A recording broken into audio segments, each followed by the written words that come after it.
ina mijin na keke.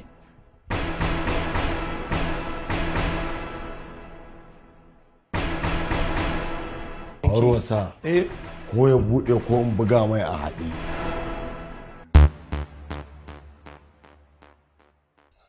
Ina mijin na keke. Maradi. To za mu raɗe ki kenan. A Warwasa ta gaya ma ta ce mijinta ya tafi Maradi.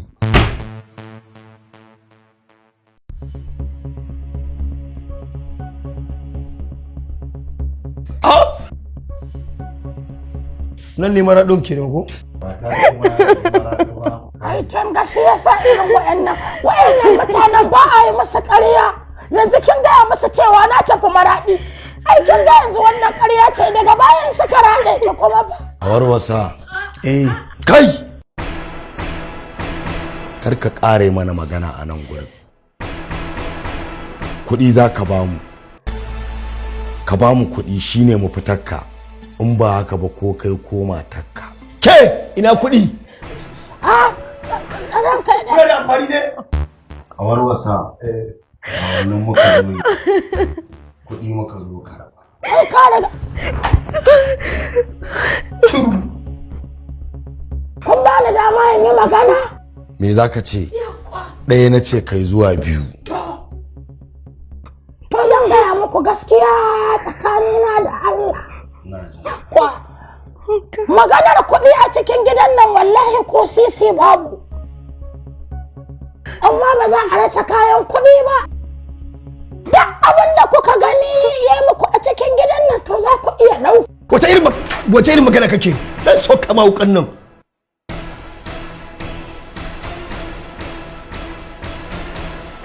Ka ba mu kuɗi aka ce. A Warwasa sa jagwa ya cire mana tibin can. Kai cire mana tibin nan. Lazima din nan. Kai kar ka taba ta da kansa zai cire shi yasa shi zai cire ta. Haka ne? Kana ja ne? Me zan ja da ku? Ta sutu. Je ka mana me ka tsaya yi a nan gurin. Kai ka jagwa taimaka ku cire. Shiro wayoyin ka cire tafi da tibin. A Warwasa karɓi wayar. Har cajojin fa. Har cajojin. Ka san Allah duk ranar da muka kuma da gidan nan muka nemi kuɗi ka ce mana babu to wallahi sai dai ka fanshiran matarka wallahi ko naka a ciki sai mun ɗau ɗaya in mun dama ɗauki ɗayan.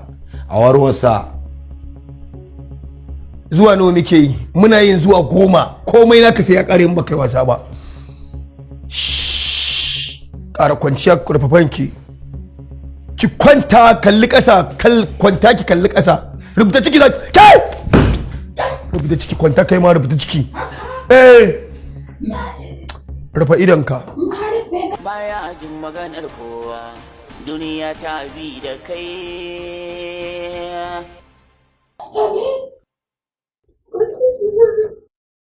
Ki mai kuka. Wannan bala'i da me ya kama? To ya za mu da ranmu? Makiya ne sun riga sun samu a gaba. Sun tafi?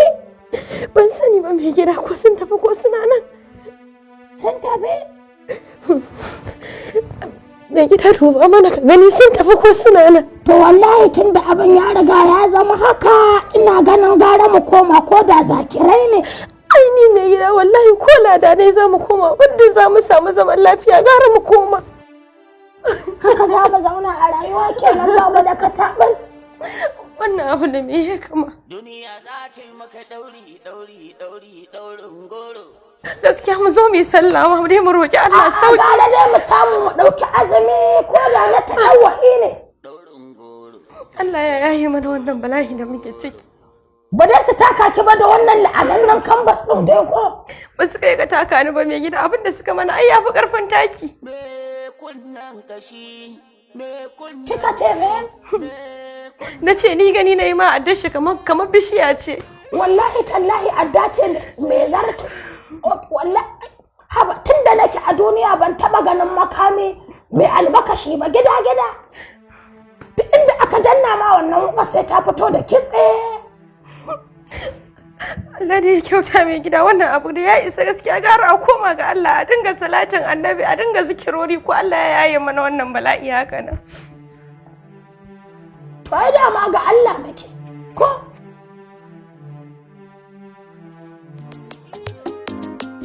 duniya za ta yi maka daurin goro, sai ta yi maka daurin goro,